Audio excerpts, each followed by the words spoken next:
ਸਤਿ ਸ੍ਰੀ ਅਕਾਲ ਜੀ। ਅੱਜ ਦੇ ਇਸ ਵਿਸ਼ਲੇਸ਼ਣ ਵਿੱਚ ਆਪਾਂ ਇਤਿਹਾਸ ਦੇ ਇੱਕ ਅਜਿਹੇ ਜ਼ਬਰਦਸਤ ਮੋੜ ਦੀ ਗੱਲ ਕਰਨੀ ਹੈ ਜਿਸ ਨੇ ਪੂਰੇ ਉਪ ਮਹਾਦੀਪ ਦਾ ਨਕਸ਼ਾ ਹੀ ਬਦਲ ਕੇ ਰੱਖ ਦਿੱਤਾ। ਸੋਚੋ, 1830 ਦੇ ਦਹਾਕੇ ਵਿੱਚ ਸਿੱਖ ਸਾਮਰਾਜ ਵੱਲੋਂ ਪਿਸ਼ਾਵਰ ਦੀ ਜਿੱਤ ਕੋਈ ਛੋਟੀ-ਮੋਟੀ ਘਟਨਾ ਨਹੀਂ ਸੀ।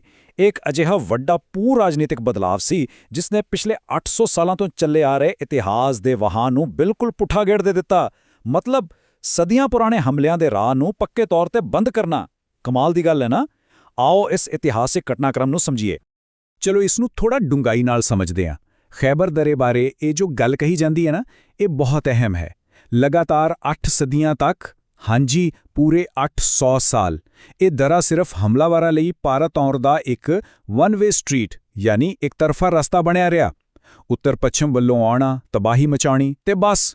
ਪਰ ਮਹਾਰਾਜਾ ਰਣਜੀਤ ਸਿੰਘ ਜੀ ਦੀ ਕਮਾਲ ਦੀ ਦੂਰਅੰਦੇਸ਼ੀ ਨੇ ਇਸ ਸਦੀਆਂ ਪੁਰਾਣੇ ਰੁਝਾਨ ਨੂੰ ਐਵੇਂ ਬਦਲਿਆ ਕਿ ਦੁਨੀਆ ਦੇਖਦੀ ਰਹਿ ਗਈ। ਹੁਣ ਇਸ ਤੋਂ ਪਹਿਲਾਂ ਕਿ ਆਪਾਂ ਅੱਗੇ ਵਧੀਏ, ਉਸ ਤਾਕਤ ਨੂੰ ਸਮਝਣਾ ਬਹੁਤ ਜ਼ਰੂਰੀ ਹੈ ਜਿਸ ਨੇ ਇਹ ਅਸੰਭਵ ਲੱਗਣ ਵਾਲਾ ਕੰਮ ਕਰ ਦਿਖਾਇਆ।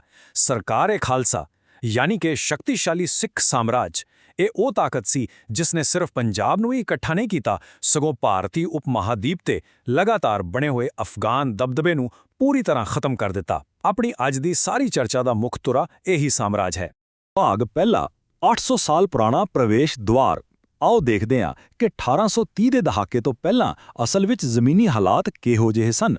ਸਿੱਖ ਸਾਮਰਾਜ ਦੇ ਕਬਜ਼ੇ ਤੋਂ ਪਹਿਲਾਂ ਪਿਸ਼ਾਵਰ ਕੋਈ ਆਮ ਜਿਹਾ ਸ਼ਹਿਰ ਨਹੀਂ ਸੀ ਹੁੰਦਾ। ਇਹ ਅਫਗਾਨ ਦੁਰਾਨੀ ਸਾਮਰਾਜ ਦੀਆਂ ਗਰਮੀਆਂ ਦੀ ਰਾਜਧਾਨੀ ਸੀ। ਤੇ ਸਭ ਤੋਂ ਖਤਰਨਾਕ ਗੱਲ, ਇਹ ਪੰਜਾਬ ਅਤੇ ਦਿੱਲੀ ਤੇ ਹਮਲੇ ਕਰਨ ਦਾ ਸਭ ਤੋਂ ਵੱਡਾ ਰਣਨੀਤਿਕ ਅੱਡਾ ਸੀ। ਇੱਥੋਂ ਹੀ ਸਾਰੀਆਂ ਫੌਜੀ ਮੁਹਿੰਮਾਂ ਦੀ ਸ਼ੁਰੂਆਤ ਹੁੰਦੀ ਸੀ। ਇਸ ਲਈ ਪਿਸ਼ਾਵਰ ਨੂੰ ਜਿੱਤਣ ਦਾ ਮਤਲਬ ਸਿਰਫ ਹੋਰ ਜ਼ਮੀਨ ਮੱਲਣਾ ਨਹੀਂ ਸੀ, ਬਲਕਿ ਹਮਲਾਵਰਾਂ ਦੇ ਉਸ ਮੁੱਖ ਅੱਡੇ ਦੀ ਜੜ ਵੱਢਣਾ ਸੀ ਜਿੱਥੋਂ ਉਹਨਾਂ ਨੂੰ ਤਾਕਤ ਮਿਲਦੀ ਸੀ। ਭਾਗ ਦੂਜਾ, ਖੈਬਰ ਦਰੇ ਨੂੰ ਬੰਦ ਕਰਨਾ। ਹੁਣ ਇੱਥੋਂ ਕਹਾਣੀ ਵਿੱਚ ਇੱਕ ਬਹੁਤ ਵੱਡਾ ਮੋੜ ਆਉਂਦਾ ਹੈ ਜਿੱਥੇ ਮਹਾਰਾਜਾ ਰਣਜੀਤ ਸਿੰਘ ਦੇ ਫੈਸਲੇ ਭਾਰਤ ਦਾ ਦਰਵਾਜ਼ਾ ਹਮੇਸ਼ਾ ਲਈ ਬੰਦ ਕਰ ਦਿੰਦੇ ਹਨ।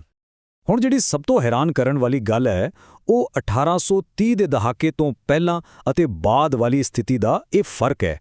ਪਹਿਲਾਂ ਕੀ ਸੀ? ਸਰਹੱਦ ਸਿੰਧ ਨਦੀ ਤੇ ਹੁੰਦੀ ਸੀ ਤੇ ਪੂਰੇ ਖੇਤਰ ਤੇ ਅਫਗਾਨਾਂ ਦਾ ਦਬਦਬਾ ਸੀ।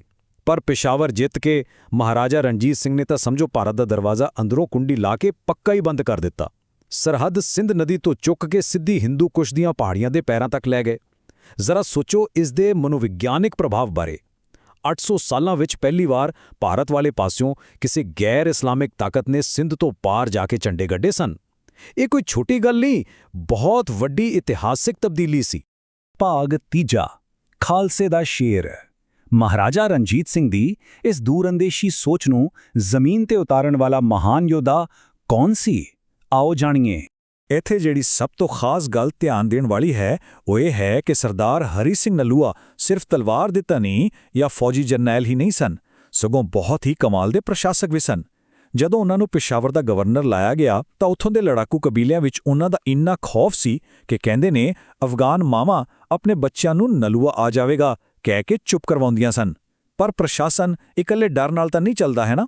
ਉਹਨਾਂ ਨੇ ਟੈਕਸ ਪ੍ਰਣਾਲੀ ਸੁਧਾਰੀ, ਵਪਾਰ ਨੂੰ ਦੁਬਾਰਾ ਲੀਹ ਤੇ ਲਿਆਂਦਾ ਤੇ ਇਸ ਖਤਰਨਾਕ ਇਲਾਕੇ ਨੂੰ ਸ਼ਾਂਤ ਕਰਨ ਲਈ ਇੱਕ ਬੇਹੱਦ ਸਖਤ ਕਾਨੂੰਨ ਵਿਵਸਥਾ ਲਾਗੂ ਕੀਤੀ। ਇਹ ਮਨੋਵਿਗਿਆਨਿਕ ਦਬਦਬੇ ਅਤੇ ਆਰਥਿਕ ਵਿਕਾਸ ਦਾ ਇੱਕ ਅਦਭੁਤ ਸੁਮੇਲ ਸੀ।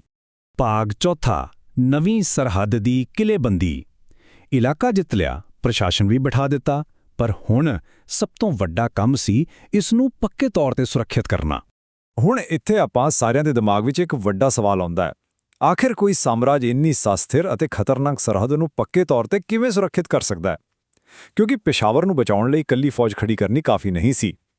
ਕਾਬੁਲ ਵੱਲੋਂ ਆਉਣ ਵਾਲੇ ਖਤਰੇ ਨੂੰ ਰੋਕਣ ਲਈ ਖੈਬਰ ਦਰੇ ਦੇ ਬਿਲਕੁਲ ਮੂੰਹ ਤੇ ਇੱਕ ਪੱਕੀ ਕਿਲ੍ਹੇਬੰਦੀ ਅਤੇ ਮਜ਼ਬੂਤ ਢਾਂਚੇ ਦੀ ਬਹੁਤ ਸਖਤ ਲੋੜ ਸੀ।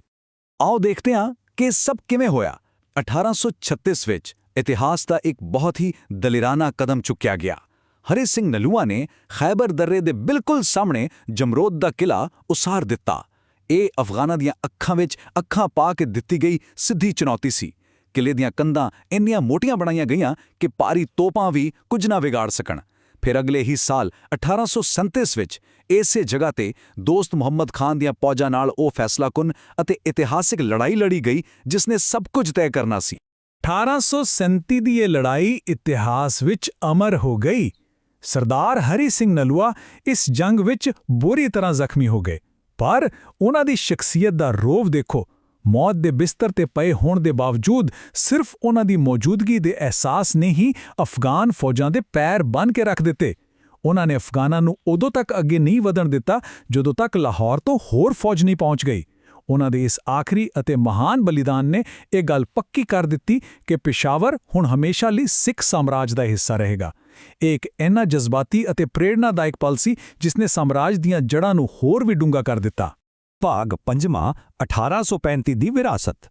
ਇੰਨੀਆਂ ਵੱਡੀਆਂ ਕੁਰਬਾਨੀਆਂ ਅਤੇ ਕਦਮਾਂ ਤੋਂ ਬਾਅਦ ਇਹ ਦੇਖਣਾ ਬਾਕੀ ਹੈ ਕਿ ਇੱਕ ਵਿਦੇਸ਼ੀ ਚੌਂਕੀ ਨੂੰ ਇੱਕ ਪੱਕੇ ਸੂਬੇ ਵਿੱਚ ਕਿਵੇਂ ਬਦਲਿਆ ਗਿਆ। ਇਹ ਨੀਤੀ ਅਸਲ ਵਿੱਚ ਮਹਾਰਾਜਾ ਰਣਜੀਤ ਸਿੰਘ ਦੇ ਧਰਮ ਨਿਰਪੱਖ ਅਤੇ ਸਮਝਦਾਰ ਸ਼ਾਸਨ ਦੀ ਬਹੁਤ ਵਧੀਆ ਮਿਸਾਲ ਹੈ। ਜਦੋਂ 1835 ਦੇ ਕਰੀਬ ਮਹਾਰਾਜਾ ਨੇ ਖੁਦ ਇਸ ਇਲਾਕੇ ਦਾ ਦੌਰਾ ਕੀਤਾ ਤਾਂ ਉਹਨਾਂ ਨੇ ਬੜਾ ਕਮਾਲ ਦਾ ਸੰਤੁਲਨ ਬਣਾਇਆ। ਇੱਕ ਪਾਸੇ ਤਾਂ ਸਿੱਖ ਰਾਜ ਦਾ ਪੂਰਾ ਦਬਦਬਾ ਅਤੇ ਅਧਿਕਾਰ ਕਾਇਮ ਕੀਤਾ, ਪਰ ਨਾਲ ਹੀ ਦੂਜੇ ਪਾਸੇ ਸਥਾਨਕ ਲੋਕਾਂ ਨੂੰ ਪੂਰੀ ਧਾਰਮਿਕ ਆਜ਼ਾਦੀ ਵੀ ਦਿੱਤੀ। ਪੁਰਾਣੀਆਂ ਮਸਜਿਦਾਂ ਦੀ ਮੁਰੰਮਤ ਕਰਵਾਈ ਗਈ, ਪਰ ਇਸ ਸਭ ਲਈ ਇੱਕ ਬਹੁਤ ਹੀ ਸਪਸ਼ਟ ਸ਼ਰਤ ਸੀ: ਰਾਜ ਪ੍ਰਤੀ ਪੂਰੀ ਵਫਾਦਾਰੀ। ਸੱਭਿਆਚਾਰ ਨੂੰ ਨਾਲ ਲੈ ਕੇ ਚੱਲਣ ਦੀ ਇਸੇ ਨੀਤੀ ਨੇ ਪਿਸ਼ਾਵਰ ਨੂੰ ਇੱਕ ਓਪਰੀ ਥਾਂ ਤੋਂ ਖਾਲਸਾ ਰਾਜ ਦੇ ਇੱਕ ਅਹਿਮ ਅਤੇ ਅਟੁੱਟ ਹਿੱਸੇ ਵਿੱਚ ਬਦਲ ਕੇ ਰੱਖ ਦਿੱਤਾ।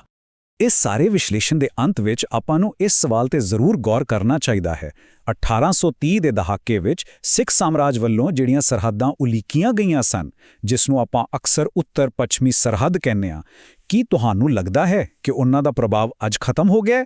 ਬਿਲਕੁਲ ਨਹੀਂ। ਅਸਲ ਵਿੱਚ ਇਹਨਾਂ ਇਤਿਹਾਸਿਕ ਹੱਦਬੰਦੀਆਂ ਨੇ ਹੀ ਅੱਜ ਦੇ ਆਧੁਨਿਕ ਪਾਕਿਸਤਾਨ ਅਤੇ ਅਫਗਾਨਿਸਤਾਨ ਦੀਆਂ ਮੌਜੂਦਾ ਸਰਹੱਦਾਂ ਅਤੇ ਭੂ-ਰਾਜਨੀਤਿਕ ਹਕੀਕਤਾਂ ਦੀ ਨੀਂਹ ਰੱਖੀ ਸੀ। ਇਹ ਸੋਚ ਕੇ ਲੂ ਕੰਡੇ ਖੜੇ ਹੋ ਜਾਂਦੇ ਨੇ ਕਿ ਲਗਭਗ 2 ਸਦੀਆਂ ਪਹਿਲਾਂ ਲਏ ਗਏ ਕੁਝ ਰਣਨੀਤਿਕ ਫੈਸਲੇ ਅਤੇ ਉਸਾਰੇ ਗਏ ਕਿਲਿਆਂ ਦੀ ਛਾਪ ਅੱਜ ਵੀ ਦੁਨੀਆ ਦੇ ਨਕਸ਼ੇ ਤੇ ਸਾਫ਼ ਦਿਖਾਈ ਦਿੰਦੀ ਹੈ। ਇਤਿਹਾਸ ਸਿਰਫ ਬੀਤਿਆ ਹੋਇਆ ਕੱਲ ਨਹੀਂ ਹੁੰਦਾ, ਇਹ ਆਉਣ ਵਾਲੀਆਂ ਸਦੀਆਂ ਦਾ ਭਵਿੱਖ ਵੀ ਤੈਅ ਕਰਦਾ ਹੈ। ਇਸ ਗੱਲ ਬਾਰੇ ਜ਼ਰੂਰ ਸੋਚਿਓ। ਤਦ ਤੱਕ ਲਈ ਇਜਾਜ਼ਤ ਦਿਓ।